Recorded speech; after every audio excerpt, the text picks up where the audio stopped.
Hello, everybody, and welcome back to another episode of My Story. My name is Jambi Gaido, and with me today is an amazing, amazing woman. One, she's a mom. She is a HIV-related content creator. She's a youth leader. Guys, give it up for Laura. Yay. How are you? I'm fine, How are you thanks, feeling? Jambi. I'm feeling great today. Yeah, I'm happy to be here. We are happy to have you.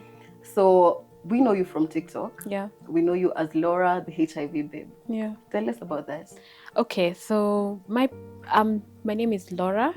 I am living with HIV. Oh, wow. Yeah, so I do create content around HIV for people living with HIV, for mothers with HIV, and generally just to have all that information out there about HIV. Yeah. So you chose the name the HIV babe because of your condition. Yeah. Okay. Yeah. That's interesting. So can you tell us how your condition came to be? Okay, I was born with HIV. My mom had it. Unfortunately, she succumbed in 2003. Yeah, and I lived with it for 10 years until my grandma, who took us in, that's when now they found out about my status. I was always sickly. I was always a sickly child. Kidogo homa here, kidogo pneumonia here. But they thought that it was just childhood sickness. But now this one time when I got really, really sick, that's when our doctor was like, now we should test her for HIV. But then when they did the test and they put me on ARVs, I was not aware. Yeah, so they put How old me. were you then? I was 10 years old. Yeah, so they put me on ARVs to take the drugs, but they didn't tell me why I was taking the drugs exactly. So it was always that I'm sick, I have pneumonia, or I have amoeba, or I have something. Yeah, so that's when they found out. That's when I started my drugs. Now, when I got to 13 years old, I was tired of taking these meds. And I kept asking, why am I taking these drugs? And I'm okay. Like when I would get better, I would stop taking them because I was like, since I don't know what's up, let me not take these drugs. So when we were moving to a new clinic, a freer clinic, like a more cost-effective clinic, that's when now they had to disclose my status to me. Yeah, so it was in the presence of a counselor that they told me that I have HIV. And they explained that my mom had it, and that's the reason why she died. And I also got it because of somewhere along birth, pregnancy, and breastfeeding. Yeah. How was that for you? Whew, it was Did crazy. you understand what that meant? Then I only knew HIV from science class. Yeah. You know, in science class, we were taught that HIV is something so deadly, and the figures in the book were on people who are very skinny and they're dying, they're out of health. So that's all I knew about HIV. And of course, I had witnessed something close to that with my mother because she was sick and, she kept deteriorating. That's all I knew. So when they disclosed to me my status, I was like, oh my God, now that is my next trajectory. I thought that was my next fate. But my family was so supportive. They were like, if you take these drugs, well, you will be okay, you'll be in good health. And whatever happened with your mother is not gonna happen with you. Yeah. So at first it was very devastating, especially also because I had developed an opportunistic infection, tuberculosis. Yeah. So again, that image would come into my mind that actually I'm going down south because I also have TB. So it was quite crazy. So juggling my medication, then TB medication, it was just crazy. But with time, with support from my family, support from the clinic, because there were support groups in the clinic, I was able to accept my status. Yeah. So I'm hearing a lot about your family and the clinic, but I'm imagining at 13 years old, you're still in school. Yeah. So how was that? At 13, I was in high school. I was in Form 1. And it was still crazy because I would wonder, I would even ask God, out of all these people, it's me who you choose to be positive.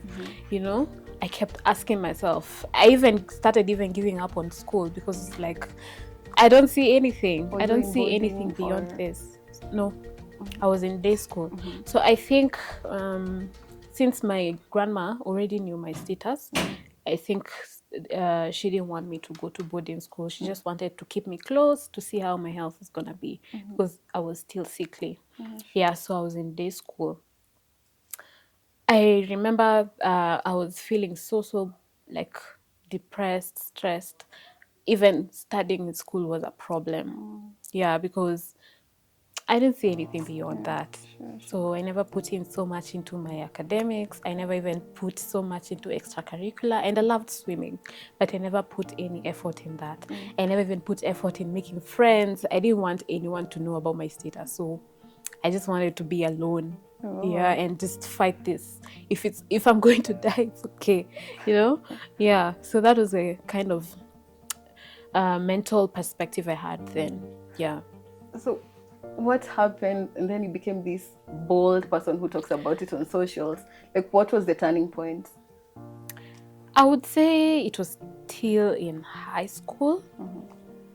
I was this quiet person, withdrawn, nini.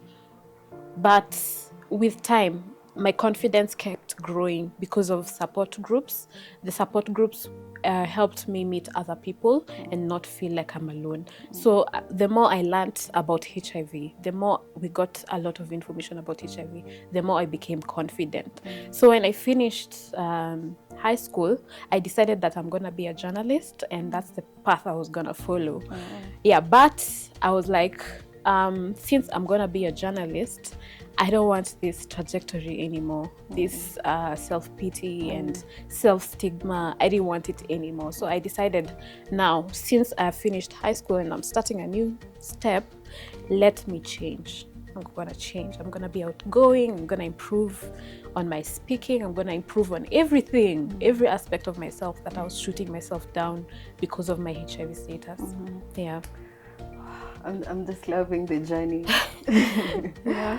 And what would you say was that one thing that you did and it changed your whole perspective about living with HIV? Okay, I would not place it on just one thing. Okay, it was a whole decision. I just decided now this is not going to be my trajectory anymore. And let me okay, there's one thing I've not mentioned. When I found out about my status, I felt a lot of resentment towards my mother, because I felt like she had left this huge burden on me and she was not there to help me carry it, you know? So I felt so much resentment. Now, when I was making this decision to now be more outgoing and follow my dreams, I decided that I'm not going to follow the path my mother followed.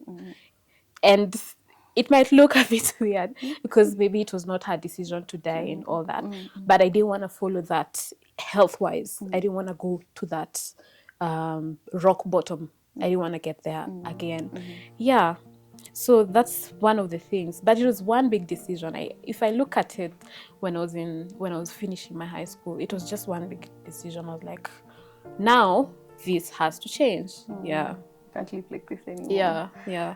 So we know that there's HIV and then there's AIDS. So can you tell us about that and maybe what your status is? Okay.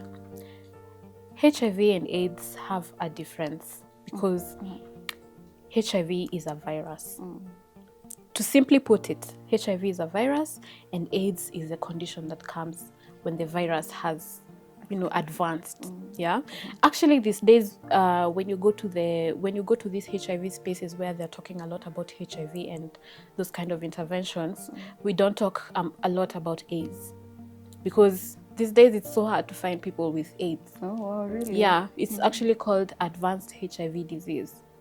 Yeah, because now AIDS is the condition that comes after the immunity in the body has been suppressed to an extent that it cannot fight any infections that come in because of HIV. Yeah. Okay. So you have HIV, just Yes, HIV. yes, it's HIV. Yeah. So let's progress on to you've already made this decision that I'm going to be bold. You've started your career as a journalist. Let's start from there, and then you find love.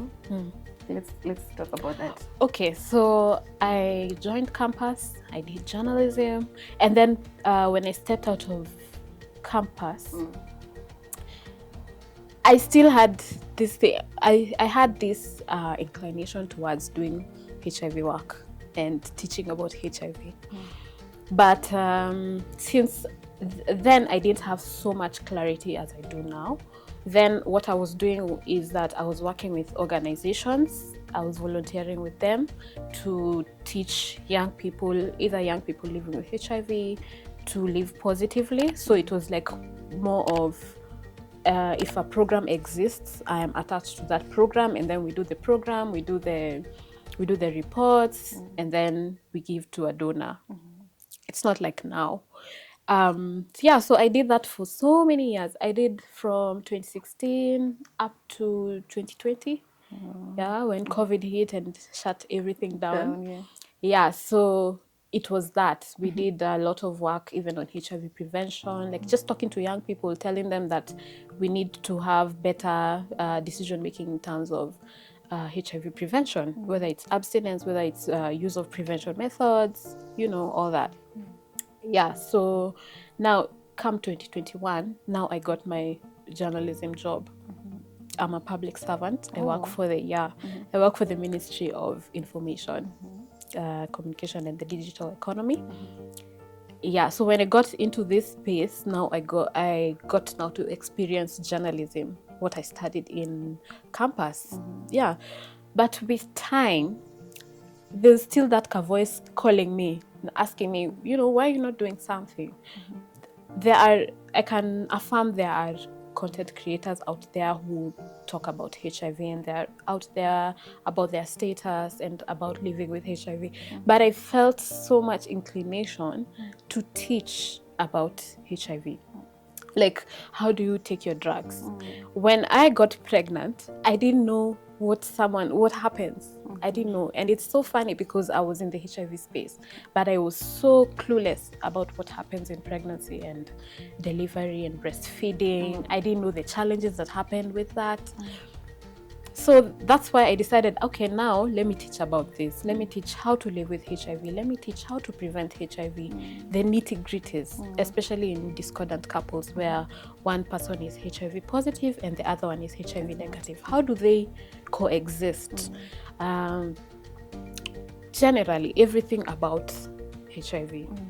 So that even when we're talking about preventing HIV and avoiding HIV, we can know, even if I get HIV along the way, I can live with it. I can have kids, I can have a partner, I can live a totally normal life.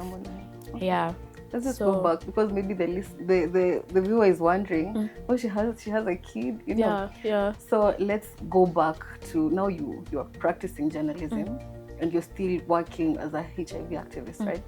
So at what point do you get pregnant? At what point do you decide to start a family? And did you communicate with your partner about your status, and how did they take that? Okay, so I have always had this, what's it called? I made a decision that every time I'm in a relationship, I will always disclose. Whether they are positive or negative, we might not know, but I would always want them to know about my HIV status.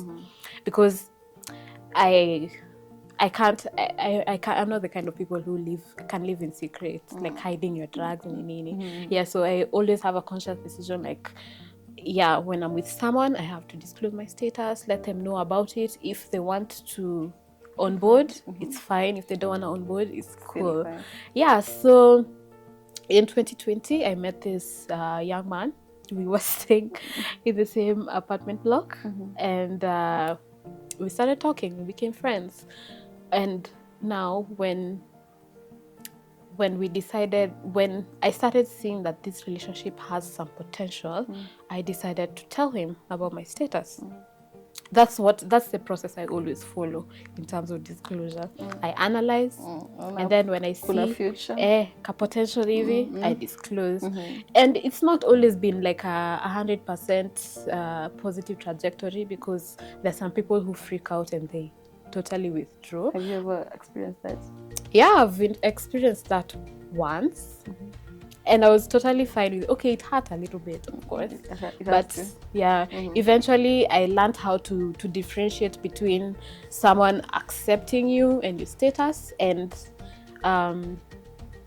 yourself. Like, you know, just detaching from that situation, knowing that it's not about you. It's about the status, of which the status, it's something I can't change anyways. Yeah. So fast forward to this 2020. So when I saw that the relationship is taking a certain direction, I decided, let me sit him down and have a conversation about HIV. So I took him aside. We had a conversation. I told him, you know, I've been meaning to tell you this before we move too deep. I'm living positively. And he was shocked, you know? Yeah, he was so shocked. He was like, what? You don't look like it. I'm like, yeah. So if you all look like a problem. Yeah, and you know, that's the problem. Right now, HIV does not have that look that you can say, oh my God, you look like, yeah, ule akonayo, huyu hana, huyu anakaa ni kama, you know? Yeah, so when I told him, he was shocked, but I understood that this is a normal reaction of people. It's okay, I can't assume everyone knows. Yeah, so I told him, I have HIV, I am taking my drugs well, and my virus is suppressed.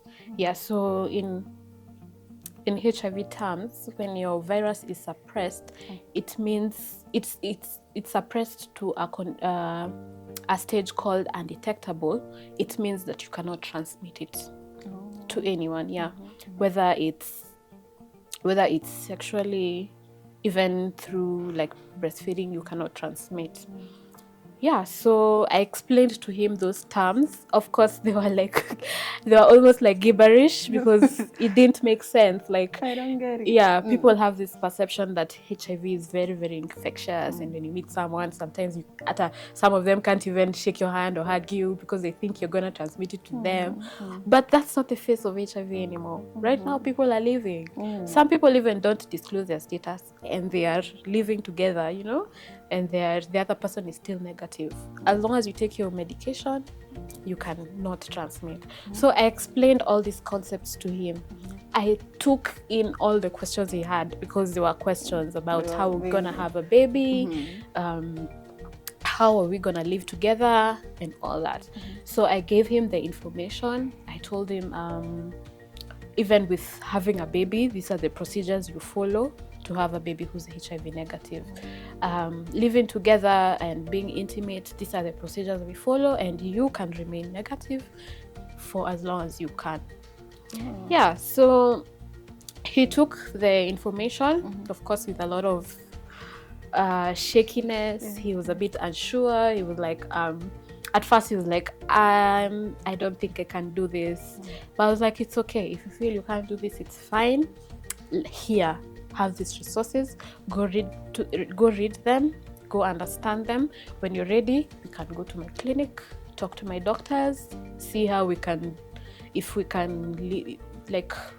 in a relationship together, how can we maintain? Yeah, and you can even get tested, and I get tested. Well, we're both there. Yeah, so he went with the resources. Okay, let me give you what he told me. Yeah, he went and read the resources, because I sent him something about U equals U. That is, undetectable equals untransmittable. So he was like, I tried to read this, but it doesn't make sense to me. He even went to ask a doctor around. The doctor was like, we have never had anything like that. Wow. Yeah. So, yeah. So I understood. I completely understood, because I knew, like, some of this information even medics don't have it. And I even expressed it to him. I was like, not everyone knows about this. So how about you come to my clinic and we have this conversation there. Yeah, so whatever feedback he would give me, I would understand, okay, now I can see we are moving towards understanding, we are moving towards comprehension. Yeah, so we went to my clinic, he got tested, and the concepts were explained to him completely. Yeah, because at first he was like, okay, can I kiss this person? Can I be intimate with this person? How does that work? And he was given all those prevention options, because the options are either PrEP, that's pre-exposure prophylaxis, which is a medication you take before you're exposed to HIV. Another option is condoms, which maybe we would use condoms. And the other option is U equals U. So he took the options, whichever he wanted, and then now here we are. Yeah, so in 2021, I got pregnant, like just early 2021, I got pregnant, and we decided, now let's do this. Let's just have a family. Let's continue, and I gave birth December 2021. Yeah, to a baby girl. What's her name? Thank you. Thank you. Yeah. Okay, so I'm thinking that now by the time that you guys have decided to move in together, you decided to get married. Of course, there's the other side of his family. How did they take the news? Okay, the rest of his family didn't know, because we decided this is gonna be our little thing. Of course, my entire family knows about me, but we were like, we're just gonna keep it within ourselves. But now along the way, when now I even decided to be public about it, he was okay with it, and he was like, even if my family finds out, it's okay. Yeah, it's okay. So their family has been very, very supportive as well. Yeah, that's beautiful. and very inspired. Yeah. Yeah. So I want us to move to this segment, the other part of now raising a child. But before then, do you feel like you've experienced any stigma throughout your life up to now, this point that we are at? Okay. Stigma directed towards me from people. Just a little. Okay, the way I took my HIV was in so much confidence, to an extent that maybe if any stigma has been shown towards me, I've not even noticed it, because it doesn't affect me. Yeah, but I've had a lot of self-stigma, like looking at myself in a very negative way, and it affected me a lot for a very, very long time, because I used to shoot myself down and go like, because if I didn't have HIV, I would have done this and this and this and this, Yeah, yeah, stigma, just very, very minute. I've not had instances where like something has been directed to me because of my status. That's okay. Yeah, maybe on TikTok now I see a lot. We'll get there. Yeah, we'll get there. Now let's talk about now raising your baby and giving birth to her. Some people don't know, the same way the doctor didn't know about.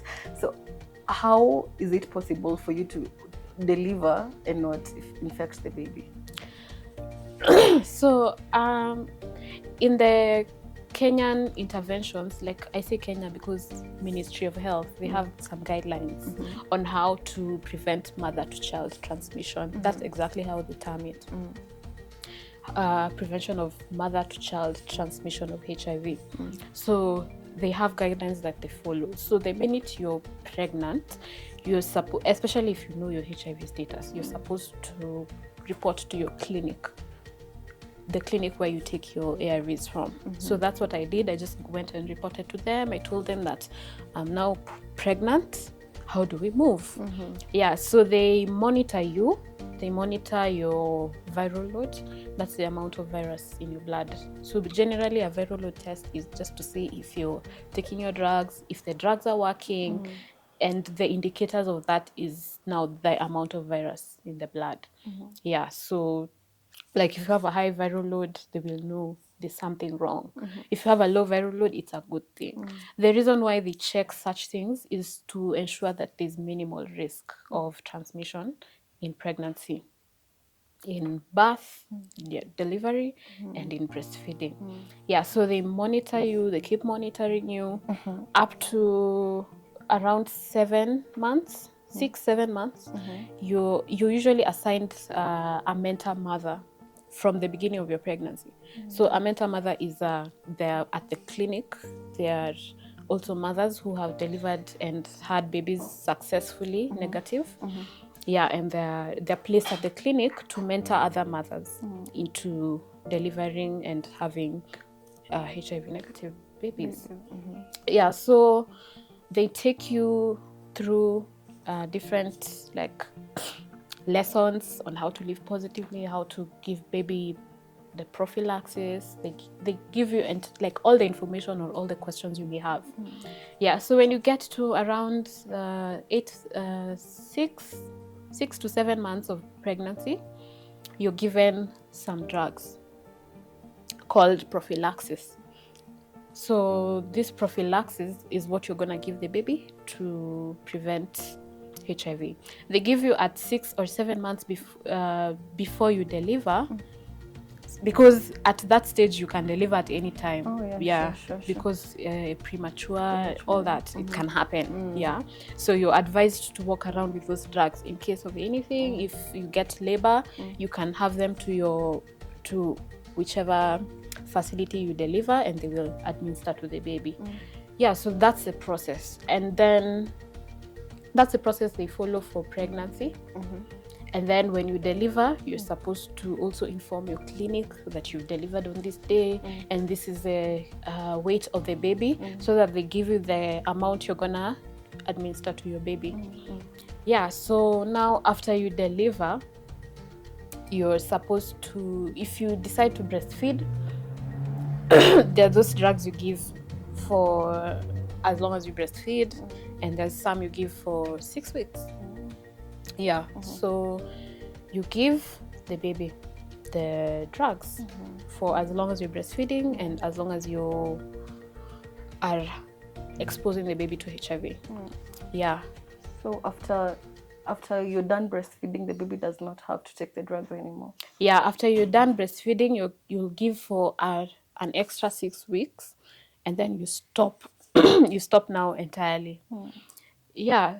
Along the way, along the journey, you still go to clinic, because even at the first 6 weeks clinic, you're supposed to go to your clinic so that they open a file for your baby and they monitor your baby. So like your baby will be tested the first time you take them to clinic, they'll be tested for HIV, and then at different intervals. So like every 3 months, then 6 months, at every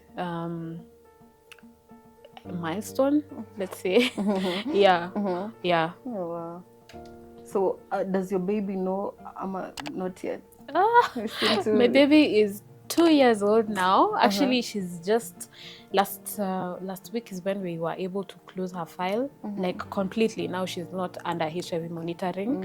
She's negative, like confirmed completely. Yeah. Okay. So at 2 years is when now you either close the file, or unfortunately, if they've gotten positive, now you continue. You have to continue. Yeah. Oh, so at least now you've closed the file. Yeah. Ooh, it's usually a very That moment. anxiety, you know. Actually, when I got pregnant, I just started questioning. I don't know if it was the pregnancy hormones or something, but I was questioning everything. I was like, man, we need to prevent this HIV from my baby. Yeah. What would you say is one thing that most Kenyans don't know about this process of breastfeeding and giving birth to a baby? In terms of HIV, like with HIV. Sure. I would say, okay, that entire process, people don't know it. I think you get to really know it when you're in it. Yeah, because it's not easy. It's not easy administering drugs to a baby, a newborn.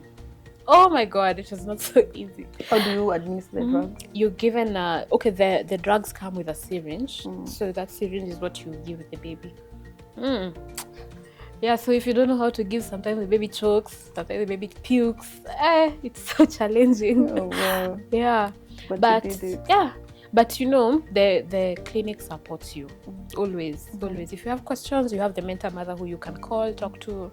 They'll give you directions. And then there are procedures you're supposed to follow as well. Like for the first 6 months of baby's life, you're not supposed to give anything other than breast milk.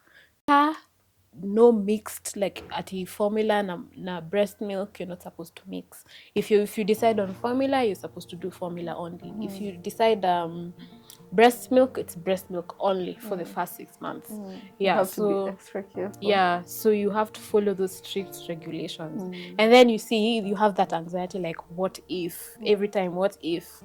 What if? And then you still also have to take your own drugs.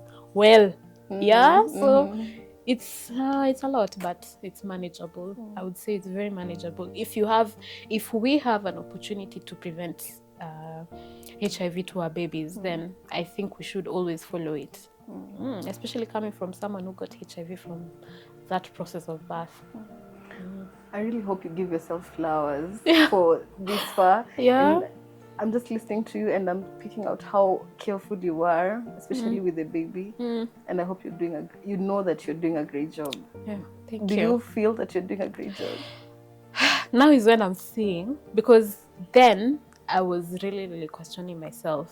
In as much as, yes, I was doing the right thing, I was still questioning myself. I'm like, what if? What if? What will I say? You know, what will I tell this child if anything happens? Yeah, so Saizi, I'm seeing that actually I've been doing a good job. You are. Yeah, you are. How are you mentally? Right now I'm in a very good place. Yeah, I'm way better than I was during that postpartum period. I love that. So let's talk about TikTok now, because that's where I knew you from. Yeah. I know TikTok, I know online can be a very hard nut to crack. Yeah. But I've seen your numbers growing and I've seen you doing so much of education in there. So, I know you've already told us why you decided to teach about. Tell me about the reception. How has it been for you? Online. Okay. The reception has been okay so far. I see a lot of positive. I get a lot. Like almost every single day I get DMs of people that they have questions, they have situations, like people who are in discordant relationships, people who are in situations where I had unprotected sex, asking me symptoms of HIV. Hey, I get a lot. Kenyans. Yeah, and it's not just Kenyans. Oh, wow. People in Africa, people in South Africa, people in Nigeria. You're global now. Yeah, places, Globally. Different places. I get questions about motherhood and HIV, some mother is in that situation where she's mixed feeding, what should she do, all those things. So that is what I take to measure my progress. I take the questions and those inquiries. That's when I know, okay, actually my work, whatever I'm doing is working. It's working. Yeah, so it was a bit scary. It was a bit scary going out there, talking about my status, deciding to go public about it. But I was putting myself in the shoes of a person who has just found out about their status. What would they want to know? What would they need?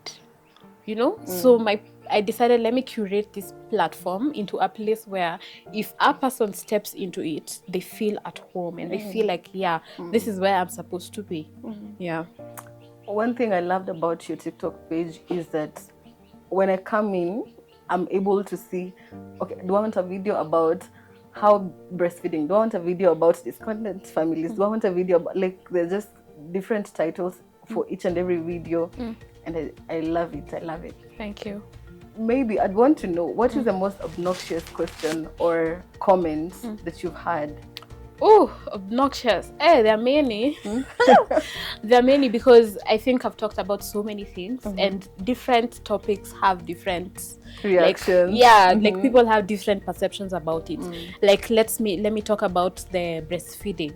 Oh my God. I posted a video of me like giving my baby the prophylaxis, and another one like just hanging out with my baby, telling people that my baby is starting too soon and she's going to be negative. Hey man, what?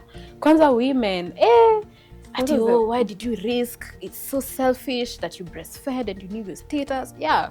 Like I got so many comments. How did that I make even you feel? stopped responding to them because it started making me feel like questioning myself and be like, I shouldn't have breastfed, you know. Yeah, Start so doubting the decisions that you doubting your decisions. There's another video I did. I can't remember what I was talking about, but it was something about living with HIV. Someone commented something so nasty. I can't even write it here because I can't even like speak it out here because it will incite. It can incite. It can incite stigma. Yeah, so I've gotten so many comments, but you know, funny thing is, my followers are so supportive because they always go against, They know you know, the they love go, and the hate. yeah, Like, wako pale. Like, we got there's you. a time someone commented on my post, they were like, oh, you should go to a neno evangelism to Pastor Nana. Why? The Kenyans on that post, why they really hunted that guy down. Yeah, so which I'm grateful for. I'm grateful for having followers who even look out for me. Not only me looking out for them, they also look out for me. So I'm very, very grateful. It's amazing. That's beautiful. Yeah. I love it. What would you say has been your highest moment so far? In content creation, or just in as an activist, in content, just in your life generally? Okay, just having those questions. Actually, those questions, they just make me feel, they make my heart feel full because I am being helpful to someone now. Actually, I am seeing it. I'm seeing it on people. These are what are they called? These are people's, you know, I usually have this perception that even if it's one comment of someone who has done something positive, that represents a population. Yeah. So probably that one person has impacted 100 more people around them because of me. Yeah, so that makes me feel so fulfilled. Yeah, that's amazing. So we celebrated World AIDS Day the other day. What do you, on a scale of 1 to 10, where do you think we are as a country in terms of education on matters HIV and AIDS? Okay, on a scale of 1 to 10, we are around 6. Yeah, because that's a big one. Yeah, because the information is out there.